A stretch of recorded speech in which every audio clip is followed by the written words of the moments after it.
Hello दोस्तों, तो last video में हमने ट्री रिवर्सल और उसके टाइप्स, डेप्थ फर्स्ट रिवर्सल और डेप्थ फर्स्ट रिवर्सल को देखा और अब हम डेप्थ फर्स्ट रिवर्सल के टाइप्स देखेंगे। तो एक ट्री बना होता है रूट नोड, लेफ्ट नोड और उसका राइट नोड से। ये होता है रूट नोड जो सबसे टॉप पे होता है ट्री के, और ये होते हैं चाइल्ड नोड्स।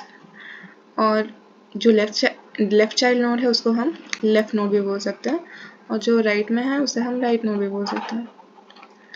तो प्री ऑर्डर, इन ऑर्डर और पोस्ट ऑर्डर इसी लॉजिक पे अप्लाई करेगा। अगर हम स्ट्रक्चर जान गए हैं तो बस उसको लिखते कैसे हैं वही डिफर करता है इन तीन ऑर्डर्स में। हम प्री ऑर्डर में जैसा प्री लिखा हुआ है और इन ऑर्डर में इन लिखा है और पोस्ट ऑर्डर में पोस्ट, इसका मतलब हम रूट नोड का पोजीशन डिफाइन कर रहे हैं। प्री मतलब कि पहले, जिसे हम प्रीपेड कहते हैं, तो पहले हम पे करते हैं उसके बाद सर्विस यूज़ करते हैं। उसी तरह प्री ऑर्डर मतलब कि रूट पहले आएगा, उसके बाद लेफ्ट और राइट नोड आएंगे।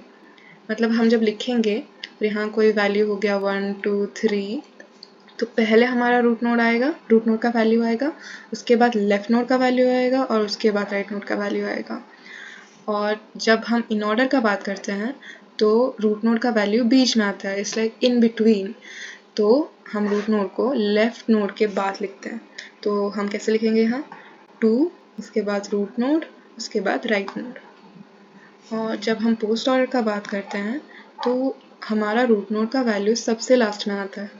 तो हम कैसे लिखेंगे इधर इस एग्जांपल में, पहले हम लिखेंगे लेफ्ट नोड, उसके बाद right node and then root node. तो ये होता है लॉजिक। अब हम इसको अच्छे एग्जांपल्स के थ्रू समझते हैं।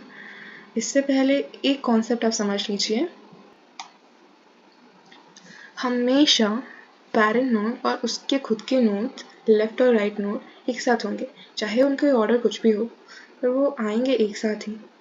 तो हम अभी एग्जांपल के थ्रू क्लियर करेंगे, बट ये कॉन्सेप्ट इम्पॉर्टेंट है क्योंकि कभी कभी नेस्टेड नोड्स जब रहते हैं तो थोड़ा कन्फ्यूजन हो जाता है, पर इसको अगर आप याद रखेंगे तो थोड़ा ईजी हो जाएगा। आप ये कॉन्सेप्ट याद रख सकते हैं कि प्री ऑर्डर में हम हमेशा टॉप टू बॉटम आते हैं। हमारा मूवमेंट कुछ इस तरह होता है, और इन ऑर्डर और पोस्ट ऑर्डर में हमारा मूवमेंट हमेशा लेफ्ट टू राइट होता है,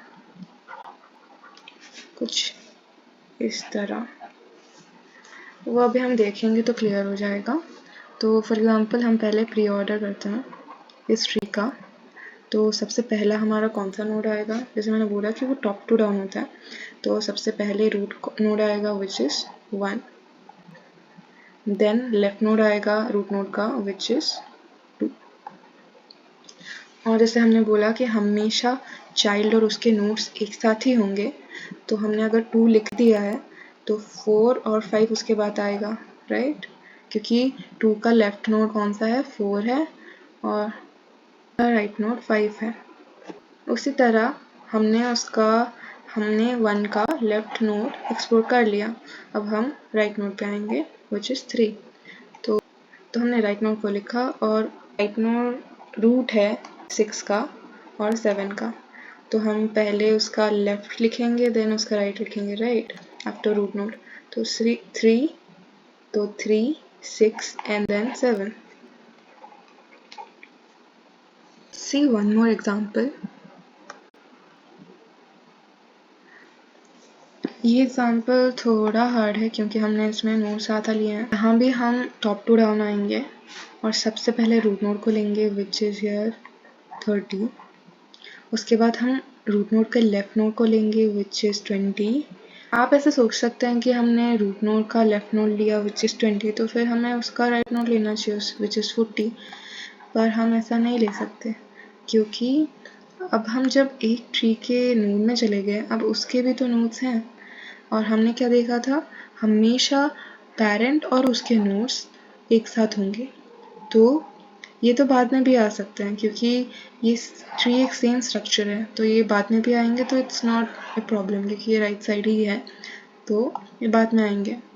पहले लेफ्ट साइड के कंप्लीट होंगे फिर राइट साइड के आएंगे। ऐसे हम ऐसा क्यों, क्योंकि हम जब यहाँ लेफ्ट बोलते हैं तो इसका मतलब लेफ्ट नोड ही नहीं होता, लेफ्ट सब ट्री होता है। और यहाँ जब हम राइट बोलते हैं, राइट का मतलब राइट सब ट्री होता है।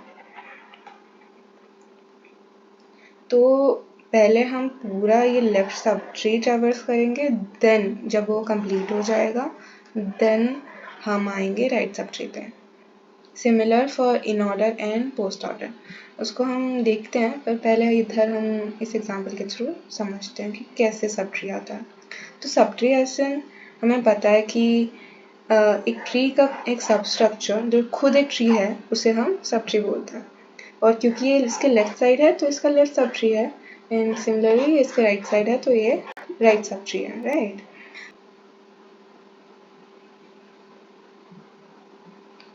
तो जब हमने यहाँ 20 लिखा और लेफ्ट सब ट्री के अंदर चले गए तो लेफ्ट सब ट्री का रूट नोड क्या हो जाएगा 20। यही हमारा सब ट्री है ना जिसके अंदर हम गए। तो अब हमारा रूट नोड चेंज हो गया, अब हमारा रूट नोड क्या हो जाएगा 20, राइट। तो अब हमारा रूट नोड है 20, तो हमने ये स्ट्रक्चर को यहाँ फॉलो करना है। तो अब हम इसको कंसिडर करेंगे रूट, तो इसका लेफ्ट नोड क्या होगा 15, एंड देन उसका जब हम 15 को कंसिडर करते हैं तो क्योंकि 15 भी एक ट्री है अपने में, क्योंकि उसके भी नोड्स हैं, तो अब हमारा ये ट्री खत्म हो गया, अब हमारा सब ट्री आ गया ये वाला। तो अब हम इसके नोड्स कंसिडर करेंगे, तो अब हम 15 के बाद इसके लेफ्ट नोड को कंसिडर करेंगे विच इज 5, एंड देन हम 18 को कंसिडर करेंगे which is right node. Okay, अगर मान लेते हैं कि 18 के पास भी नोड्स होते हैं तो फिर हम 18 के अंदर जाते हैं और उसके लेफ्ट और राइट नोड्स कंसिडर करते हैं, राइट। सिमिलरली ऐसे ही चलता रहता, क्योंकि अब हमने इसके सब और सब ट्री में जाके सारे नोड्स कंसिडर कर लिए हैं, तो अब हम आउटर स्ट्रक्चर देख सकते हैं। हमने ये लेफ्ट सब ट्री 20 का लेफ्ट सब ट्री कंप्लीट कर दिया है, तो अब हम उसका राइट नोड लिख सकते हैं, राइट। तो उसका राइट नोड है 25, और फिर हम जब देखते हैं तो हमारा कंप्लीट हमने 30 का रूट नोड जो 30 है उसका लेफ्ट सब ट्री कंप्लीट कर दिया है, तो अब हम राइट सब ट्री की तरफ जा सकते हैं। तो सबसे पहला एलिमेंट कौन सा है 40, तो अब हमने 30 जो कि रूट है वो लिख लिया, उसका लेफ्ट लिख लिया, अब हम उसका राइट सब ट्री देखेंगे, राइट।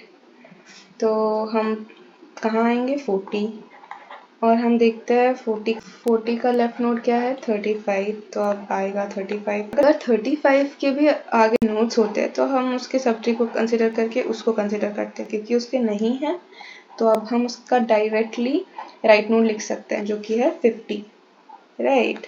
तो हमने 50 लिखा और हमने देखा कि 50 के आगे नोड्स हैं तो हम कंसिडर करेंगे उनको उनके ऑर्डर वाइज, पहले लेफ्ट उसके बाद राइट। तो 50 के बाद 45 देन 60,